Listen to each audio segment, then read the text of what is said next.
Müstəqillik. Ömrümdə ilk dəfə idi ki, özümü azad sayırdım və elə böyük azadlığa çıxmışdım ki, çaşıb qalırdım. Belə xoşbəxtliyə əsasən kasıblıq və ümidsizlik mane ola bilərdi. Amma mane olmurdu. Xoşbəxtliyi var dövlətdə görənlərə təəccüblü gəlsə də, deməliyəm ki, kasıblığın özü də mənə ləzzət verirdi. Kasıblığa meyl məndə instinktiv bir hal idi. Amma həyat eşqim də heç vaxt sönmürdü. Bu təzadı anlasam da onu izah etməyi bacarmıram. Uşaq vaxtı multimilyonçular arasında yaşasam da kasıblıq arzusunda idim. Bəlkə bu arzu sərvətini nəslimə gətirdiyi çəkişmələrə görə yaranmışdı. Onlar daim keçmiş və gələcək vərəsələrdən danışır, bölgü üstündə savaşır, didişir, bir-birinə inamı itirir, şübhə içində yaşayırdılar. Uşaq vaxtı ən çox eşitdiyim söz ana dilimizdəki pul sözü idi. Bu söz yaxın qohumlar arasında savaş mövzusuna dönür, onları daim məşğul eləyirdi. Görəsən, pulun sayəsində ağayana və ləyaqətli illər yaşasam da, onun adını çox eşitdiyimə görə kasıblığa meyl edirdimmi? Ən xoş arzum kiçik bir daxmada yaşamaq idi və mən bu fikrə bədii təfəkkürün məhsulu deməzdim. Çünki lap uşaqlıq illərindən bu arzuya düşməyim haqda danışmışam. İndi nəhayət arzuma çatmışdım. Daxmada yaşayırdım. Axırıncı mərtəbədəki bu daxmada pəncərəni dəyirmə bir şüşə gözlük əvəz edirdi. İstilik sistemi və suyu yox idi. Heç müasir xidmətçi otağına da bənzəmirdi. Müasir evlərin xidmətçi otaqları isitmə sisteminə qoşulur, su xətti və hamamı olur. Yeri gəlmişkən, bu işə görə yeni tərəqqiyə yaxud həmkarlar təşkilatına təşəkkür etməliyik. Çünki həmin təşkilat irticaçı qüvvələri öz mənzillərini qızdırıb, xidmətçilərini isə axırıncı mərtəbənin soyğuna məhkum edildiklərinə görə tənqid edirdi. Otağım kiçik idi. Burada bir dəmir çarpayı, taxta, stol və bir stulum var idi. Otaqda nə isə masaya bənzər bir şey də qoyulmuşdu. Mən onun üstünə aftava ləyən qoyub tualet masasına çevirmişdim. Üstünə pərdə çəkilmiş asıqlanlar isə paltar şkafımı əvəz eləyirdi. Neflə işləyən plətə və qızdırıcıdan başqa sadalamağa bir şey qalmır. Gələcəkdə rahib otağına bənzəyən bu otağı da, həyatımı da dəyişmək fikrim var idi. Gələcəyimin isə parlaq olacağına ümid edirdim və bununla yanaşı ümidimin boşa çıxa biləcəyini də fikirləşirdim. Nəhayət, P küçəsinə gedib özümü Word firmasına təqdim etdim.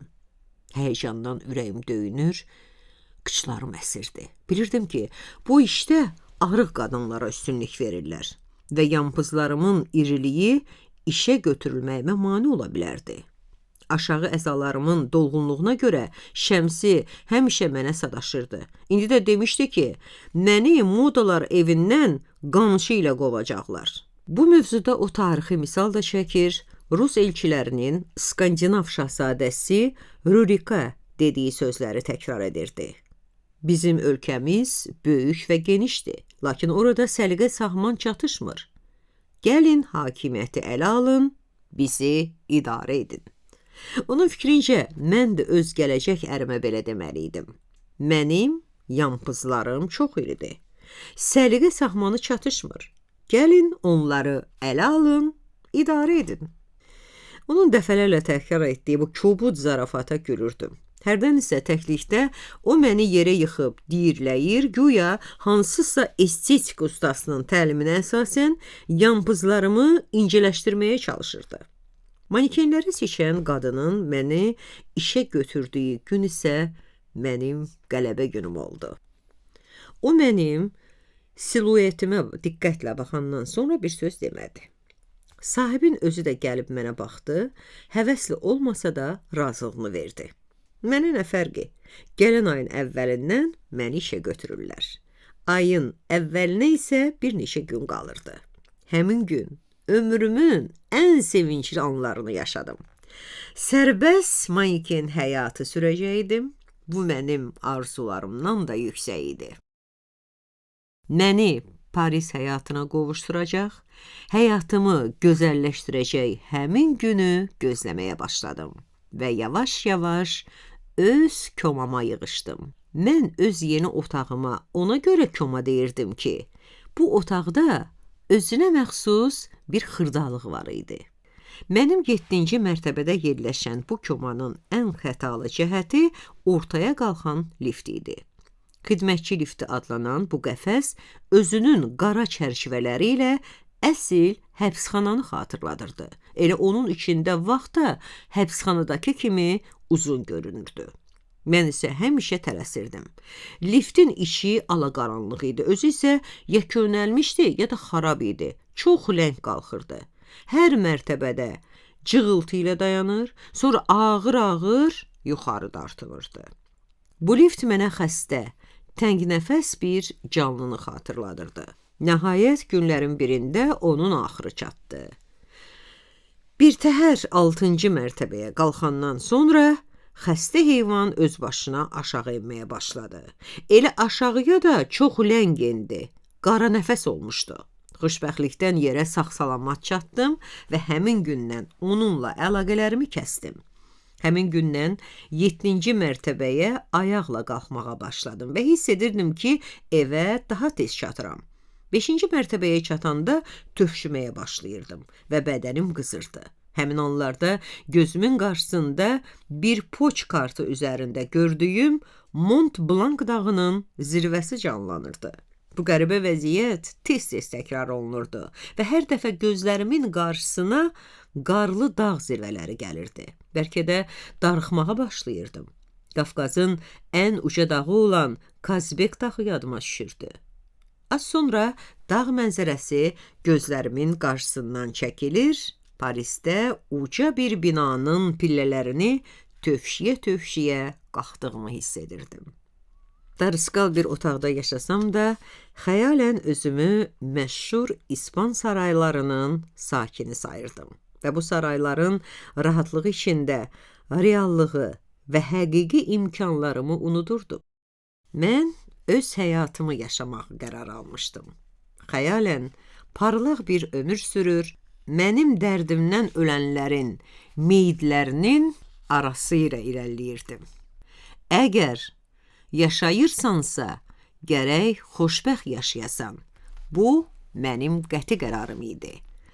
Amma bu xoşbəxtliyə necə qovuşmağı bilmirdim.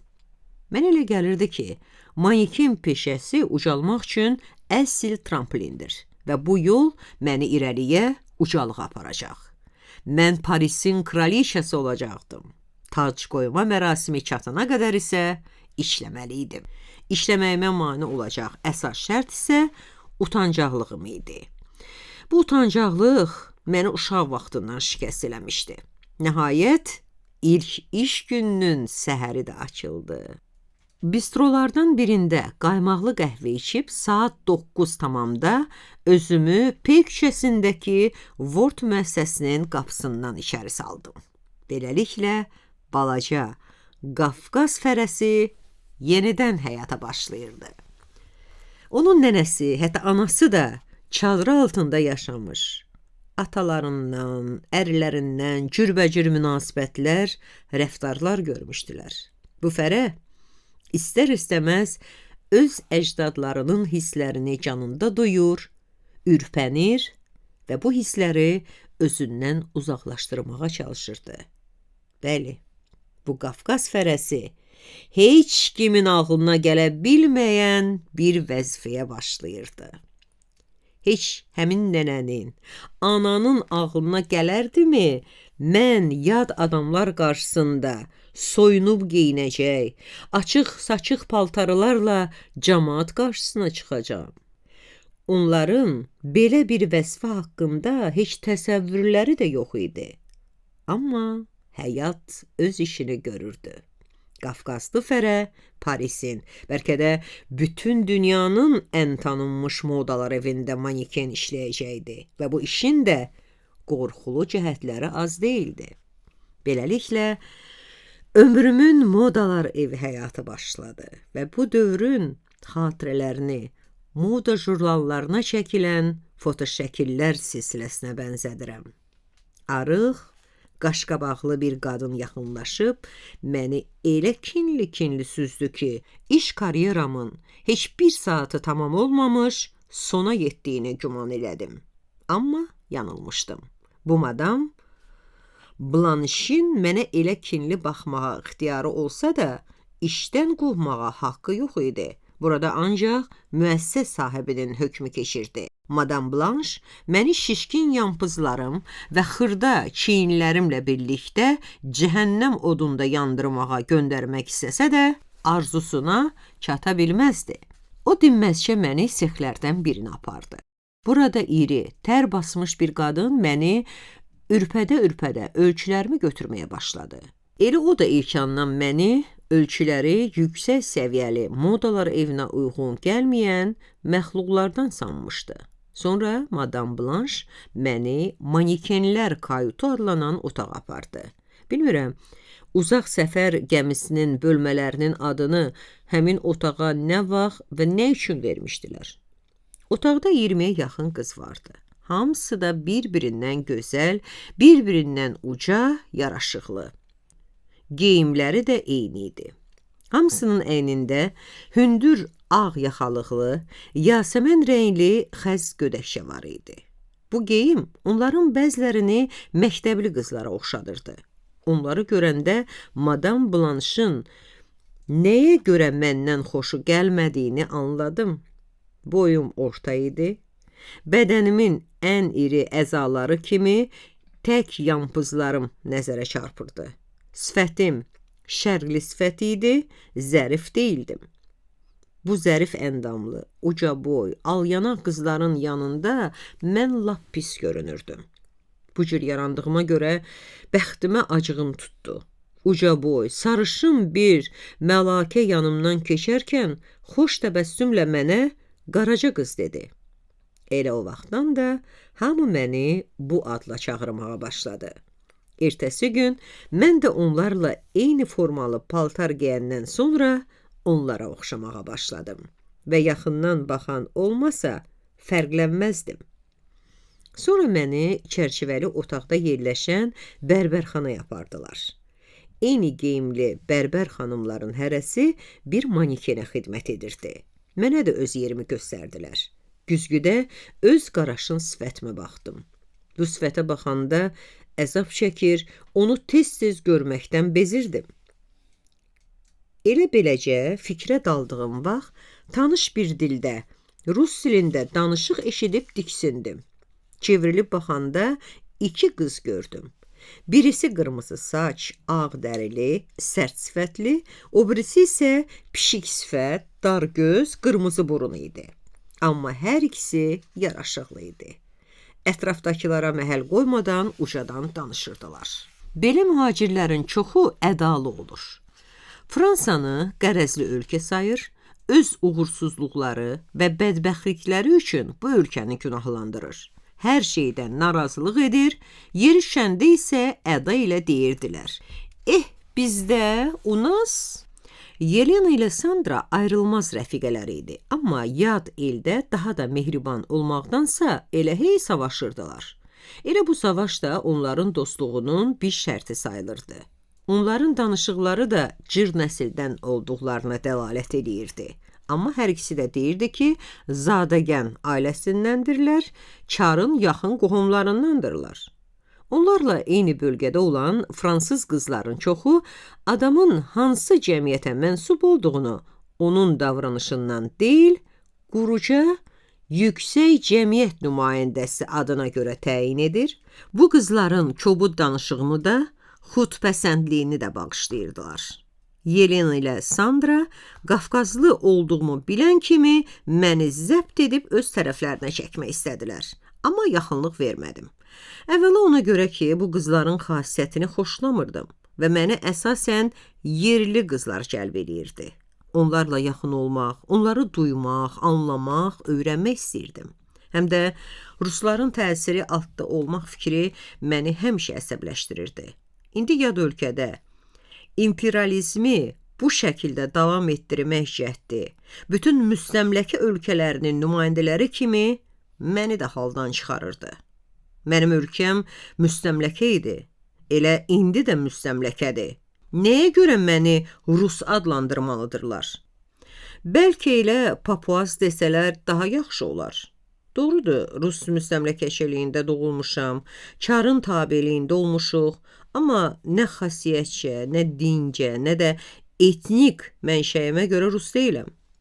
Əsl müsəlman olan nənələrimin müstəmləkəçilərə qarşı nifrəti mənə də sirayət etmişdi.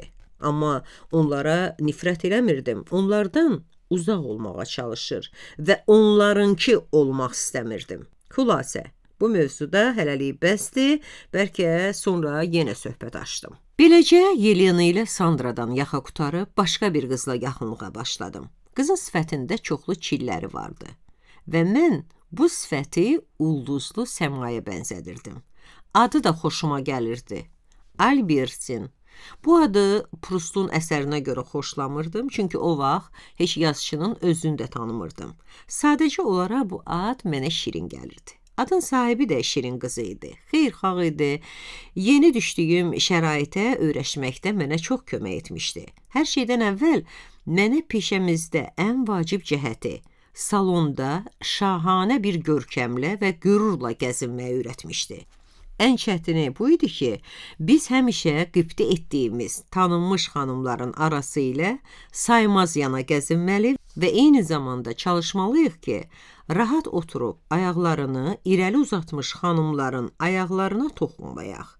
Biz onları görəməzliyə vuraraq qarşılarından keçir, sərbəst gəzinən adamlar kimi hərlənirdik. Bu xanımlar isə elə bil, bizim keçdiyimiz yolu bəzəmək üçün düzülüblər. Albertin mənə üz rənglərini susuz silməyi, kirpikləri tüpürcəklə yapışdırmağı, dırnaqları bud ətinə sürtüb parıldatmağı, paltarı tez və korlamadan geyməyi, üz rənglərindən səliqə ilə istifadə etməyi, sifətə xoşa gələn ifadə verməyi də öyrətmişdi. Peşəmizə aid incəlikləri belə dərindən bildiyinə görə ona böyük rəğbət bəsləyirdim. Amma başqa sahələrdə Albertin körpə uşaqdan da aciz idi. Təhsili çox zəif idi. Yazını höccəliyib oxuyurdu. Heç yumurta bişirməyi də bacarmır, ən adi bir iş haqqında fikir söyləyə bilmirdi. Modalar evindən kənarda ancaq yeməklə, yatmaqla, gözəlləşmək və eyş-işrətlə məşğul olurdu. O mehmanxanada yaşayırdı və evdə yaşamamasının səbəbini mənə rəğbəti olduğuna görə belə etiraf edirdi. Bilirsənmi, dostum istəmir ki, mən işdən sonra ev işləri ilə özümü yorum. Yorulsam, eyş-işrətə yaxşı girişə bilmərəm, başa düşürsən də? Onu lap yaxşı başa düşürdüm. Haqqında danışdığı dostu ilə münasibətləri də anlayırdım. Bax, elə buna görə də mehmanxanada yaşayıram. O istəmir ki, evlə, bazarlıqla, mətbəxlə məşğul olum. Pulu o ödəyir. Mənə nə var ki? Bu sözlərdən sonra o əlini amiranə bir tərzdə yellədi və mən duydum ki, belə şərait onun özünü də qane eləyir. Mən onun dostunun da fikrinə haqq qazandırır, belə bir qayğıkeş dost tapdığı üçün ona qibtə edirdim. Bütün sadə adamlar kimi onun da söz ehtiyatı məhdud idi və hər cümləsində dönə-dönə "he" sözünü təkrar edirdi.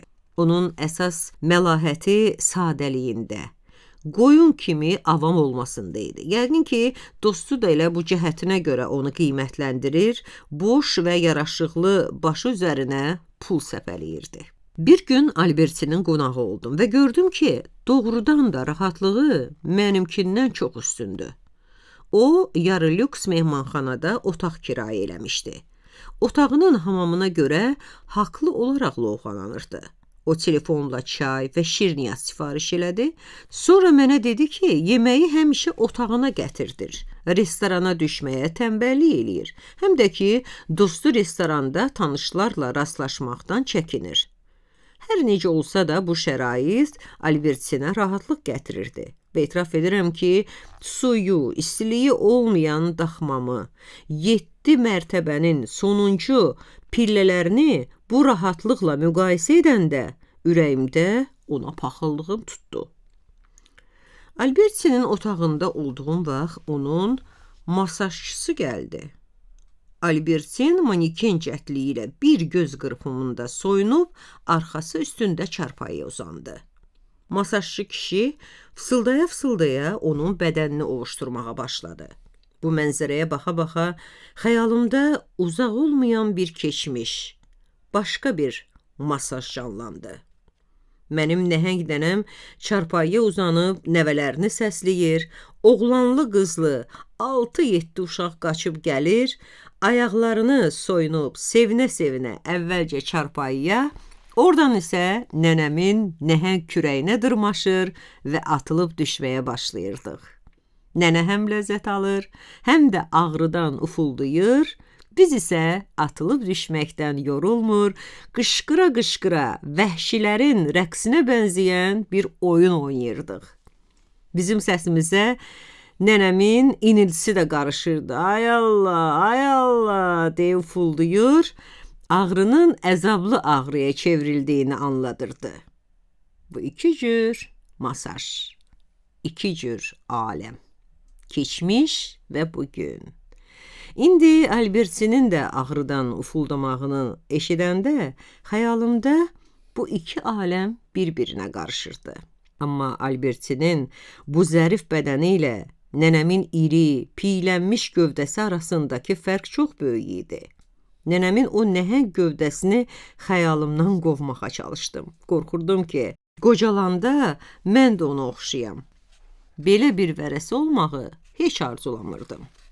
Albertin mənimlə yaxınlıq etsə də, görkəmim haqqında bir söz demirdi. Bəlkə yaraşıqsız olduğuma görə mənə yazdığı da gəlirdi. Ürəyi kövrək olduğundan mənim görkəmimi yaxşılaşdırmağa çalışırdı. İş o yerə çatdı ki, özünün bəzək qutusunda mənə bağışladı. Bəlkə elə bu hədiyyəni məni Parisli qıza çevirmək üçün bir tilsim sayırmış. Beləcə, Albertinin qayğısı sayəsində özümdən 10 yaş böyük bir görkəm almağa, məsum görkəmimi itirməyə başladım. Parisdə ələxsus hər şey zahiri görkəm üçün hesablanmış modalar evində məsum görkəm heç kimə lazım deyildi. Albertin şəxsi həyatımla da maraqlandı və bildirdi ki, cavan qadının kişisiz yaşaması düzgün deyil. İstər cavan, istərsə də qoca bir kişi tapmaq lazımdır. Bu sahədə də öz xidmətini təklif etdi. Bu nə işdir? Biricə tək yaşayacaqsan? Dostuma deyərəm, sənə də bir adam tapsın. Onun birjada tanışları çoxdur. Mən yalvarıb onu razı saldım ki, belə iş görməsin. Yəqin o ürəyində fikirləşmişdi ki, məni ələ almaq çətin məsələdir.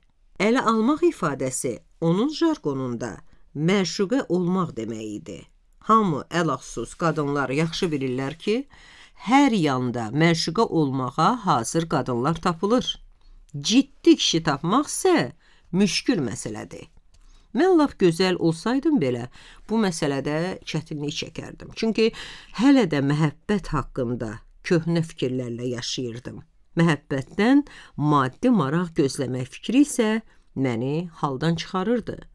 Albertinə deyəndə ki, məni ancaq təmənnasız qarşılıqlı duyğular maraqlandırır, o özündən çıxırdı. Belə də avamlıq olar, deyirdi.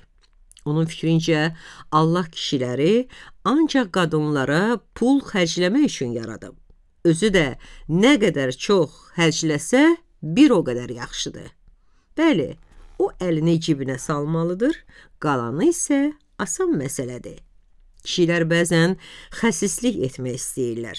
Buna imkan vermək lazım deyil.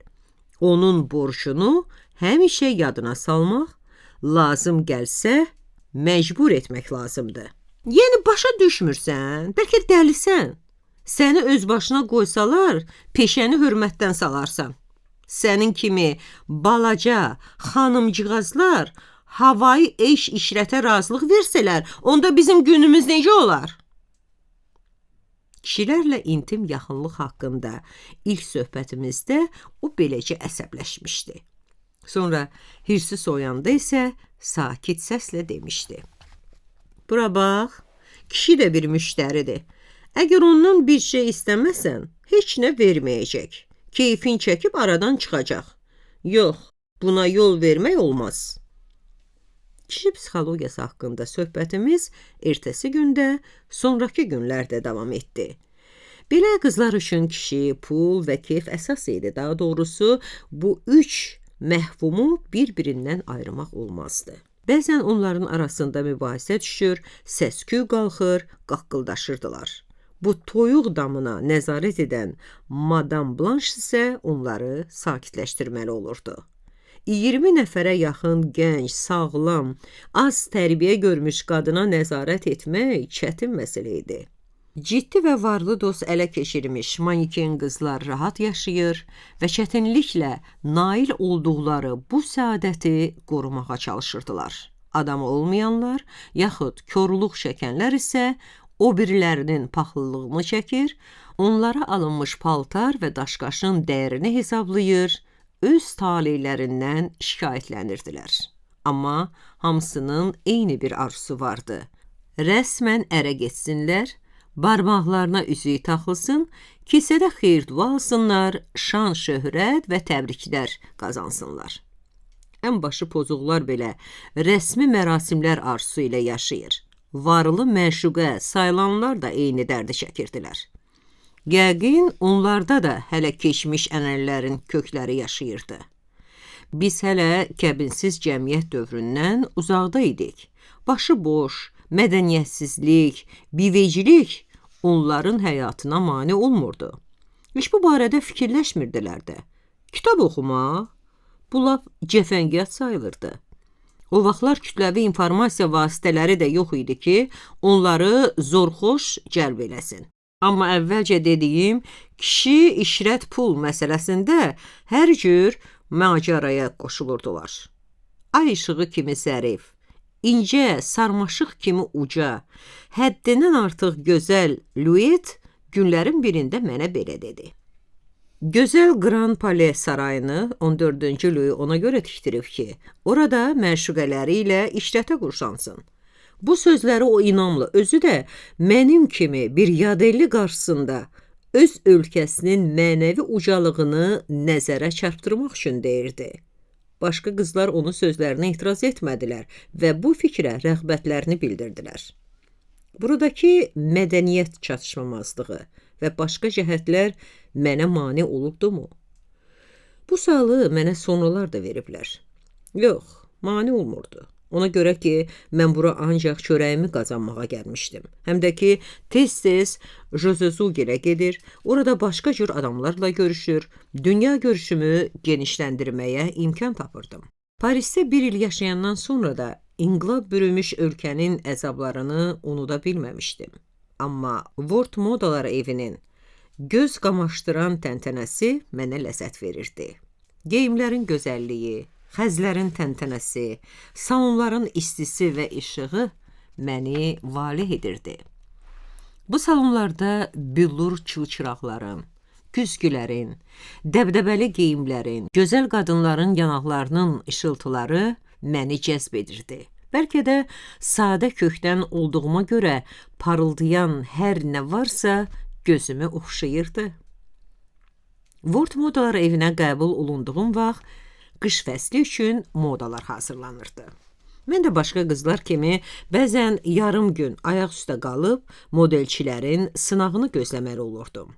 Şirkət sahibi özü də model ustası idi. Amma o tək 2 manekenlə işləyir, müəssisənin 2 ən gözəl qızı üzərində ən dəbdəbəli axşam geyimləri hazırlayırdı. Yerdə qalan qızlar isə onun yaradıcılıq otağına ancaq 24 model sexi müdirinin müşayiəti ilə gələ bilərdilər. Bəzən biz saatlarla bir küncdə dayanıb sakitcə durur, müdirlər müdirinin hansısa bir modelə düzəlişlər verməsini yaxud onu ləğv etməsini gözləyirdik. Yeni həyata ilk həvəsim soyuyandan sonra hiss eləyirdim ki, buradakı işim məni mənəvi cəhətdən olmasa da fiziki cəhətdən yormağa başlayır.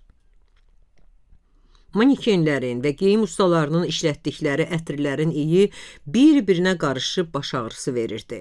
Kiçik əraziyə çox adam toplaşır, eyni iş, eyni sifətlər, eyni səslər adamı bezikdirirdi.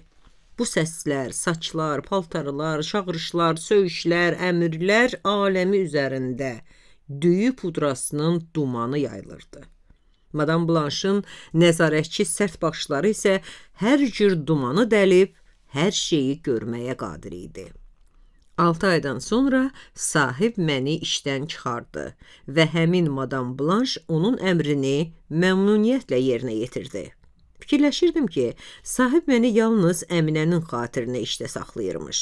Balaca boyuma, Paris dəbdəbəsinə uyuşmayan yer işimə, başqa manikenlərlə müqayisədə çatışmayan digər cəhətlərimə baxmayaraq, bu vaxta qədər məni işdə saxladığına görə ona alicənab adam da demək olardı. Xülasə, bu barədə çox danışmağa dəyməz.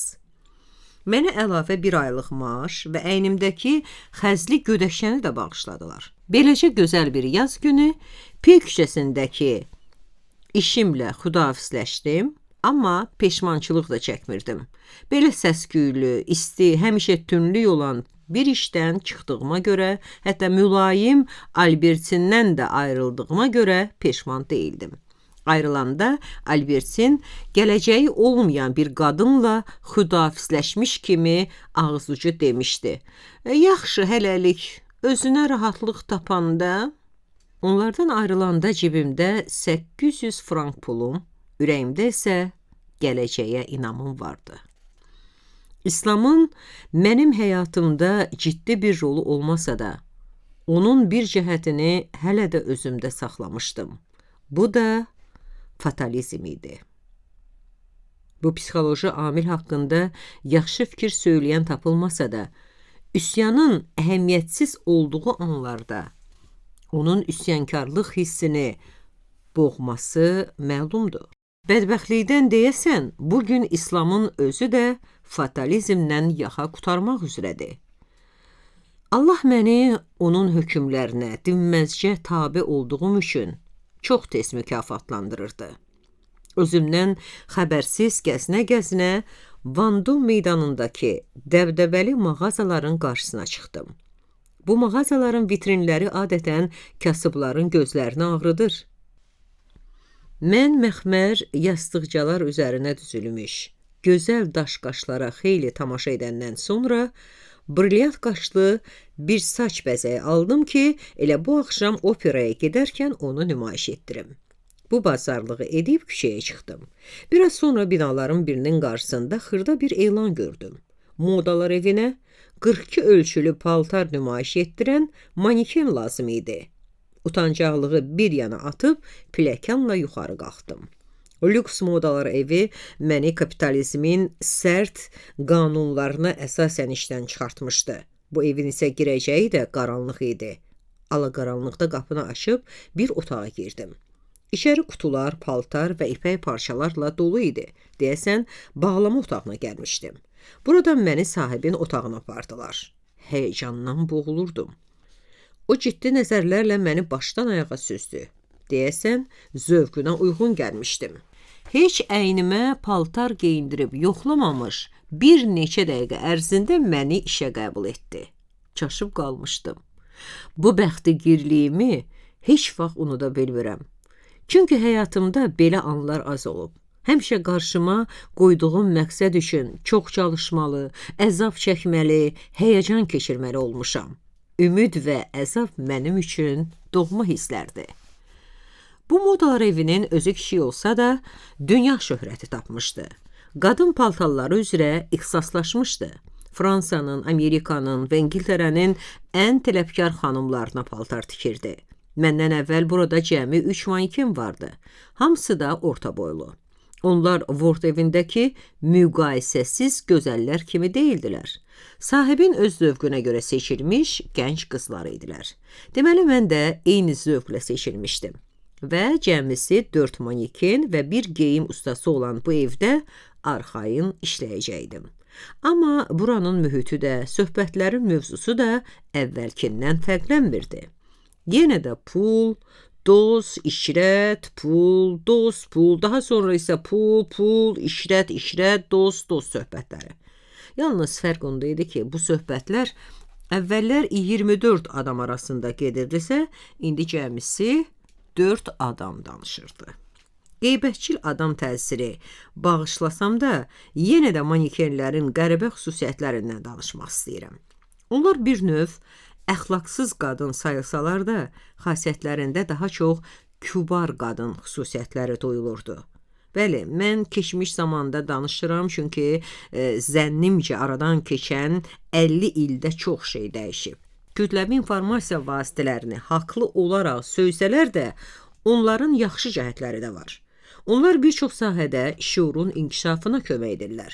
Bizim dövrümüzdə maniken həmkarlarım uşaq kimi sadəlüv idilər, ancaq pul haqqında fikirləşirdilər. Bu pulu əldə etmək üçün isə öz gözəlliklərindən istifadə edir, gözəlliyi yaşatmaq üçün də bütün günü öz zahiri görkəmləri ilə məşğul olurdular. Onlar deyəsən anlamırdılar ki, müəmmalı məxluq olan kişilər bəzən zahiri gözəllikdən başqa ayrı xüsusiyyətləri də arayırlar. Onların heç ağlına da gəlmirdi ki, qadın öz zahiri gözəlliyindən əlavə başqa cəhətlərinin də qeydinə qalmalıdır. Daha doğrusu, başqa cəhətlərinə daha çox fikir verməlidirlər. Elə ki, bu qadınları məşuqləri tərk elədi, onlar ayrılığın səbəbini özlərində görə bilmirdilər. Həmin kişini günahlandırır, etibarsız adlandırır, deyirdilər. Kişi tapmaq əsas deyil, onu saxlaya bilmək əsasdır. Eşidənlər isə kökslərini ötürüb bir səslə təsdiqləyirdilər. Hə, elədir. Söhbətin sonu isə, bu kişilərin elə hamısı əclafdır sözləri ilə yekunlaşır. Onları düşmən, qəddar, girəvəcil, əziləsi məxluq adlandırmaqla bitirdi. Kim nə cür danışsa da, çoxu yaxşı bilirdi ki, yaxınlıq ürəyin istəyi ilə davam edə bilər. Elə buna görə də manikenlər kişilərlə yaxınlığın müvəqqəti imkanlarından daha çox xeyir götürməyə çalışırdılar. Məlum məsələdir ki, belə vəziyyətdə dostluq və inam haqqında söhbət ola bilməzdi. Əhatənin, bugün dəbdə olan ifadə ilə desək, mühitin təsiri, yeniyetməlik illərindən Leylin ideyaları ilə qavradığım idealizmə son qoydu. Sosializmin gələcək uğurları şərəfinə mahnı oxumaqdansa, bugün haqqında fikirləşmək lazım idi. 30 il sonraya timsah dərisindən çanta, yaxud xəz palto vəd edirdilərsə, mən bunu gözləyə bilməzdim və gözləmədim də. Tarixin gülməli və ağlamalı cəhəti budur ki, insan ali hisslər üçün əzab çəkdiyi kimi, maddi maraq naminə də əzab çəkir. Maniken peşəsinin də pis cəhəti bundadır ki, əhatən qiymətli əşyalarla, geyimlərlə dolu olsa da, onları öz imkanınla, öz maaşınla əldə etmək imkanın olmur. Biz varlı əhatədə yaşayır, bahalı çantalara, ayaqqabılara, papaqlara tamah salır, onları ala bilmədiyimizə görə paxıllıq, əzab çəkirdik. Bizim əzabımız filosofların xoşuna gəlməsə də, hər halda təbii əzab idi. Mən çox vaxt düşünürəm ki, adam bəzən kiçik səbəblərə görə böyük əzablar çəkir. Oyuncağı əlindən almış uşağın çəkdiyi əzab bəzən böyüklərə də nəsib olur. Mən belə bir əzabı vitrində gördüyüm tülkü dərisi üçün çəkmişdim. Şiş burun, şüşə gözlü tülkünün xəzini almaq üçün aylarla yarac yaşamalı olmuşam. Etiraf edirəm ki, həmin xəzi alıb çiynimə saldığım günü ömrümün xoşbəxt günlərindən sanmışdım. Həmin vaxt belə xəzləri saymazyana bir əda ilə çiynə atmaq dəbdə idi. Beləliklə xəz öz yeganə mahiyyətini, istilik vermək imkanını da itirirdi. Neçə ay aclıq və istirab çəkəndən sonra ala bildiyim bu xəz bəzək artıq dəbdən çıxmışdı. Başqa bir şey dəbə düşmüşdü və biz də bu təzə geyimi əldə etmək üçün can atmağa başlamışdıq. Beləliklə həmişə narazı idik və təzə arzularla yaşayırdıq. Mənə deyə bilərlər ki, elə bəlkə də insan həyatının aparıcı qüvvəsi yeni arzulardır. Belə vəziyyətdə namuslu qızları əxlaqsızlığa meyil etməkdə günahlandırmaq olarmış. Elilləri də var ki, var dövlətə çatmaq üçün təkcə öz bədənini deyil, ata-anasını da satmağa hazır idi. Vandu meydanındakı gözəl salonlarımıza Hollywood ulduzları, məşhur sənayeçilərin və siyasi xadimlərin ecazkar gözəl xanımları gəlir, biz isə onlara baxıb paxıllıqdan yanırdıq. Qadınlar nə qədər gözəl, nə qədər varlı, nə qədər hörmətli və tanınmış olsalar, bir o qədər də bizim paxıllığımız artırdı. Elə bu səfi manikin peşəsinə başlayandan sonra məndə qəribə qibtə hissi baş qaldırmışdı. Əvvəllər özümü materialist sayırdım. İlk dəfə idi ki, mütaliə həvəsimin söndüyünü duyurdum. Əlifbanı öyrəndiyim vaxtdan kitab oxumağa həvəsli idim. Bu yoluxucu qibtə xəstəliyi beynimi tamam çevirmişdi. Məndə lüksə həvəs elə güclənmişdi ki, bütün günü xəyallar içində olurdum. Gah özümü at yarışında birinci yer tutub, daş-qaşa, var dövlətə və şöhrətə çatmış idmançı sanır, gah da Parisin ən görkəmli adamlarının toplaşdığı bir salonun ən bahalı zinətlərlə bəzənmiş ən hörmətli xanım olurdum. Tək nəfəs halda evin pilləkənlarını qalxdığım vaxtda lüks otaq, lüks maşın, lüks məşuq, lüks at haqqında fikirləşirdim. Uşaqlıq çağının ən gözəl xəyallarından biri moda nümayiş etdirdiyimiz yaraşıqlı salonlardan birində çilikləndi. Kiçik yaşlarımda gördüyüm filmlər əsasında məşhur kino ulduzu Francesca Berlini mənim idealıma dönmüşdü. O vaxt Bakıya gəlib çıxan səssiz filmlərdə o məni valeh etmişdi. Onun hərəkətlərinin, geyiminin ən xırda detallarını belə yaddaşıma həkk eləmişdim. Ən qəribəsi budur ki, o bir neçə filmə eyni paltarda çəkilmişdi. Bu gün isə heç bir kino ulduzu və ya ulduzcığazı iki filmdə eyni paltar geyməz. Onun geyimi kimi monoton olan bütün hərəkətlərini, mimikalarını əzbər bilirdim. Otağımda tək olanda həmin hərəkətləri yamsılayır, gah onun kimi məşhur əda ilə başımı qaldırır, gah onun kimi əlimi ovuşdurur, gah da dərdimdən ölən yüzlərlə pərəstişkara onun ötəri baxışları ilə baxırdım. Bir sözlə, ona valih olsam da nə qibtə edir, nə də paxıllıqdan dişlərimi qıcayırdım. 10-12 il sonra Paris salonlarından birində modaları nümayiş etdirməyə hazırlaşdığımız vaxt satıcı qızlardan biri otağa girib dedi ki, İtaliya kino ulduzlarından biri salondadır. Aktrisanın adı çəkiləndə isə ağlım başımdan çıxdı. Mən öz idealımı, tayı bərabəri olmayan Francesca Bersinini yaxından görəcəkdim. İllər məni xəyalımın pərisini dəyişdirsə də, onu görən kimi tanıdım. Nəinki yaxından görmək, ona toxunmaq da nəsibim oldu. Mənim nümayiş etdirdiyim palto xoşuna gəlmişdi. Geyinib baxmaq istəyirdi. Paltonu çıxarıb onun geyinməsinə kömək etdim. Elə həmin andaca bütün xəyallarım heçə döndü.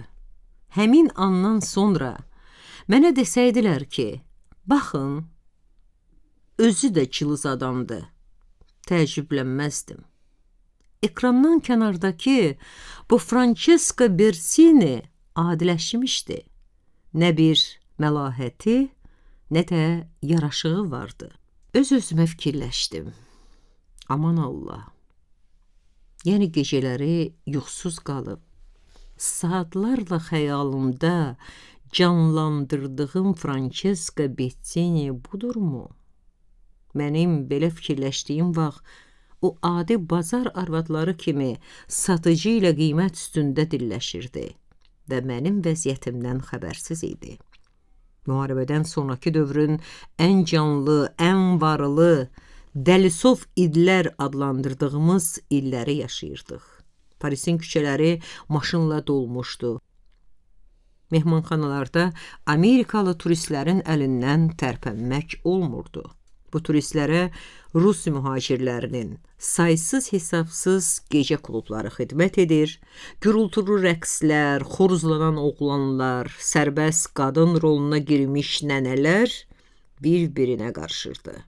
Müharibənin əzablarından, qırğınlardan sonra yaranmış bu şərait şəhərə bayram ovqatı verir. Adam bu ovqatın daim yaşamasını istəyirdi. Bəzən nümayiş salonuna hələ adamlar toplaşmamış pəncərə qarşısında dayanıb küçədəki maşın tıxacına tamaşa edirdik. Vandom meydanı ətrafında yüzlərlə maşın bir-birinə dirənib qalırdı. Yayda bu maşınların benzin qoxulu, isti, zəhərli nəfəsi bizim pəncərələrə qədər qalxırdı. Başımı qaldırıb yuxarı baxanda isə hər dəfə nəzərim Napoleonun qüllə üzərində ucalan heykəlinə sadaşırdı. Adama elə gəlirdi ki, o aşağıda yığılmış müasir texnika nümunələrini görməməzliyə vurur. Bəlkə özünü uca bir piramidanın üstündə və öz əsrində sanırdı. Mən xəyalən onu çəkib öz əsrimizə gətirirdim. Onu gah iri bir limuzin maşında, gah da nəhəng bir təyyarədən düşən təsəvvür edirdim. Bəzən də onu adi general Bonaparte kimi öz Josefini ilə birgə qonşu qəhvəxanada çay içən, yaxud da ki aşağıdakı Westminster bankda pul dəyişən görürdüm. Sonra yüzlərlə maşının hayküylü siqnalı məni tarixi xəyallardan ayırdı. Biz səsküydən, asfalt küçənin boğanaqlı istisindən, benzin iyindən bezikib pəncərələri bağlayır, öz aləmimizə qayıdır, məşuq, işrət və pul haqqında söhbətlərimizi davam etdirirdik. Avqust ayının isti günlərində varlı xanımlar dondurma yeyə-yeyə sərin salonlarda xoşhallandıqları vaxt biz qalın xəz paltoları geyib, tər tökə-tökə onların qarşısında fırlanır, gələn qışın modalarını nümayiş etdirirdik. Xəzin istisindən az qala sümüklərimiz əriyir, qış ayaqqabıları isə ayaqlarımızı sıxıb şişirdirdi. Üzümüzün kirşanı islanıb, xəmirə dönür, sifətimizdəki rənglər əriyib süzülürdü. Belə vaxtlarda kürsü və divanlarda rahat oturmuş müştərilərə kinimiz qat-qat artırdı. Görəsən, özlərini bizim yerimizdə təsəvvür edirdilərmi? Heç inanmıram. Ovqatsız olurduq. Nə Amerikalı bir qadının xoşladığı bir kostyumu yoxlamaq istəyərkən işlətdiyi gülməli ifadəyə, nə də sahibin gülmək naminə söylədiyi yersiz ifadəyə gülümsəməyə halımız olmurdu. İndiyə qədər heç ağlıma gəlməyib ki, sizə meymun haqqında da danışım. Biz bu adı öz aramızda, yəqin ki, qədimdən ənənəyə çevrilmiş qeybətli söhbətlərimizdə yaratmışdıq. Öz aramızda meymun adlandırdığımız sahib, gödək boy, arıq bir kişi idi. Elə bir sifətinə burun yerinə iri, əyri bir dimdik yapışdırılmışdı. Yerişi də çox ədalı idi. O bizə öz qullarına sərt sifət göstərirdi, amma əslində bu da bir maska idi. Bəzən müştəriləri dilə tutduğu vaxt da ciddi görkəm alır, yumşaqlıqla ciddiliyi yaxşı calaq eləyirdi. Nəticədə özü də razı qalırdı, müştəri xanımlarda. Biz qəlbimizdəki bəd fikirləri əynimizdəki gözəl geyimlərə büküb salonu dolandığımız vaxt meymun salonun qarşısında dayanıb hər şeyə ciddi nəzarət edirdi. Bəzən də ordu komandanı kimi qısa göstərişlər verirdi. O zahirən sərt görünsə də geyim məsələlərində çox zərif zövqü vardı və hazırladığı modellər şöhrət tapırdı. Onun modaları evinin şöhrəti dağlar, dənizlər, okeanlar aşıb dünyaya yayılır, çoxlu müştəri və yaxşı var-dövlət gətirirdi. Bask əyalətindən gəlmiş kiçik bir dərzi dünya şöhrəti qazanmış modelçiyə dönmüşdü. Əvvəlcədən dediyim kimi, bu evdə biz 4 maneken idik və istəyirəm ki, başqalarını da sizə təqdim edim. Əvvəlcə sarışın İvet haqqında sizə danışım. O bədəncə də və mənəviyyatca da sısqa idi. Üzünün cizgiləri gözəl, amma biraz kobud idi. Özünü burjua xanımları kimi abırlı göstərməyə çalışırdı. Biz onu öz aramızda bir qədər istehza ilə xanım adı qoymuşduq və bu ad onun xoşuna gəlirdi. Bəli, sizin aranızda yalnız mənə xanım demək olar, deyə kinayə ilə bizə baxıb öz işini davam edirdi. Əslində isə o əbəs yerə özünü xanım sayırdı. Bizi bu addan məhrum etməsi isə o qədər də haqsız deyildi. Mari isə qeyri-xanım ifadəsinə uyğun gələ biləcək bütün cəhətləri özündə cəmləşdirmişdi. Danışıq və davranış tərzi, boşboğazlığı onu cəmiyyətin başqa bir təbəqəsinə bağlayırdı. Onun erotik bacarığı mənim bu sahədə utancaq təsəvvürümü heçə endirirdi. O gözəl, şən, həm də mühümahçı idi. Ən qəribə cəhəti isə lazım gələndə gözəl şuura malik olduğunu biruzə verməsi idi. Üçüncü həmkarımın adı Lucy idi. Sarışın bir gözəldir, özü qaz kimi ağılsız olsa da ürəyi təmiz idi. Bizim əhatəmizdə ağılsızlıq yaxşı cəhət sayılırdı. Lucy'nin ağılsızlığı isə hamımızı mat qoyurdu. Hansısa bir fikri onun beyninə yeritmək üçün dönə-dönə izah etmək lazım idi. Yoxsa hər şeyi tərsinə anlaya bilərdi. Belə küt olmasına baxmayaraq, bəlkə də elə bu cəhətə görə çox ciddi bir dost tapmışdır. Çox ciddi bir imkanlara malik bir kişi onu özünə məşuq etmişdi və deyəsən ona evlənməyi də vəd etmişdi. Lucy isə inam və arxayınlıqla toy mərasimini gözləyirdi. Albertinini yadıma salanda fikirləşirdim ki, bəlkə kişiləri, xüsusilə varlı kişiləri sadəlövlük və ağılsızlıq daha çox cəlb eləyir. Sadəlöv Lucy öz vəziyyətini götür-qoy etmədən arxayın yaşayırdı və yaxşı ki də belə eləyirdi. Belə səfeh qızların həyatına mütilik kömək eləyir. Paxıllıqdan onun başına çox oyunlar açdıq, amma o dözür, bizə acıqlanmırdı. Həftənin 5 gün yarımını bu qızlar və geyim ustası ilə birgə keçirirdilər. Həmişə işə birinci gəlir, ağır, uzun və ciddi bir işə bəzənməyə başlayırdım. Axırda dırnaqlarımı rəngləyirdim və elə bu vaxtda o birilər gəlməyə başlayırdı. Əvvəlcə sakit Lucy, sonra özünü dartmış xanım, ən axırda isə pis yuyunmuş, səliqəsiz geyinmiş Mari gəlib çıxırdı. Mari elə bu cürdə gözəl görünürdü. İpək saçları, iri ağzı onun daimi yaraşığı idi. Elə içəri girən kimi də deyinməyə başlayırdı. Ahaha, bu nə murdar güzarandı. Bütün gecəni gözümü yuma bilməmişəm. Bilirsiniz, bu tip o eş-işrət gecəsinin əzablarından danışdığı vaxt qapı açılır, satıcı qızlardan biri başını içəri salıb deyirdi. Hə, xanım qızlar, nümayiş başlayır. Mari indi də müştərilərin qarasına deyinirdi. Sən bircə bu xanımlara bax, deyəsən gecəni rahat yatıblar. Gecələr kişilər onlara əzab-əziyyət vermir. Biz ləng hərəkətlə və ikrah hissi ilə təzə modalı paltarları geyinməyə başlayırdıq. Amma elə ki, meymunun özü gəlib bizi sirkələdi, o dəqiqə cədləşir, əl-ayağa düşürdük. Zəhləmiz gedən müştərilərin qarşısında ayaq sürmək əvəzinə quşa dönür, salondan salona uçurduq. Müştəri çox olanda zəhmətimizə o qədər də heyfslənmirdik. Amma elə ki, cəmi 2-3 nəfərin, bəzən də bircə nəfər xanımcığazın qarşısında 60-80 paltar nümayiş etdirməli olurduq, bax onda qəzəbdən boğulurduq. Həmin anlarda biz ictimai haqsızlığın ən ağır yükünü də öz çiyinlərimizdə duyurduq. Biz varlıların artıq səlahiyyətlərinə qarşı çıxır, ictimai bərabərliyə çağırırıq. Amma bu çağırışlara cavab olan dünya inqilabının necə səhvlər buraxdığı da məlumdur. Belə anlarda Leninə xidmət etdiyim günlər yadıma düşürdü.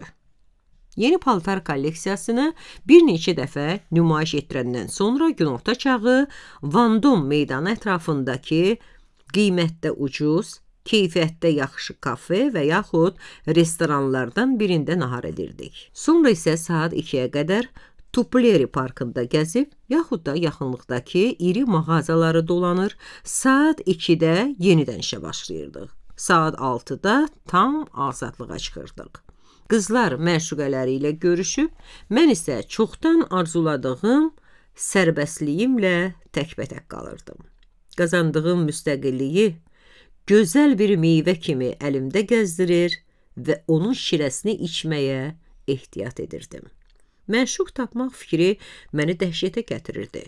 Bunun səbəbi isə nə qürur, nə də xristianların fikirləşdiyi günah məhvumu idi. Sadəcə olaraq kişilərdən, sevmədiyim bir ərlə öyrəndiyim cinsi münasibətlərdən çəkinirdim. Mən yeniyetməlik illərdən idealı olmuş gözəl şahzadə Andrey Masarinin xəyalı ilə yaşayırdım və bu xəyal da məndə işrətə həvəs oyatmamışdı. Elə bir kişini hardan tapa bilərdim axı? Rastlaşdığım hər kişidə onun obrazını arayır və hər dəfə qarşımdakı kişi karikaturaya dönürdü.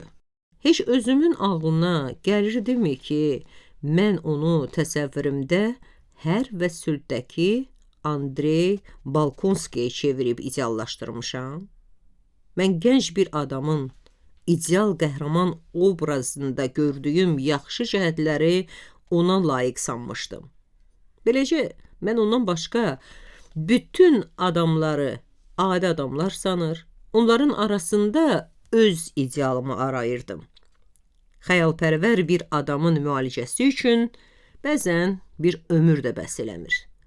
Beləcə, xəyalımın böyük qəhrəmanını gözləyə-gözləyə növbə ilə Napoleona və Louis XIV-ə vuruldum. Onları oxuduğum kitablar əsasında sevmişdim və bu sevgi real məhəbbət xəyallarımın səngiməsinə kömək elədi. Bəli, günlər keçirdi. Yaxşı ki, Jozezu vardı və mən onların hərarətini duyurdum. İndi danışacağım əhvalat baş verənə qədər həyat yenidən mənə yeknəsək görünməyə başlamışdı.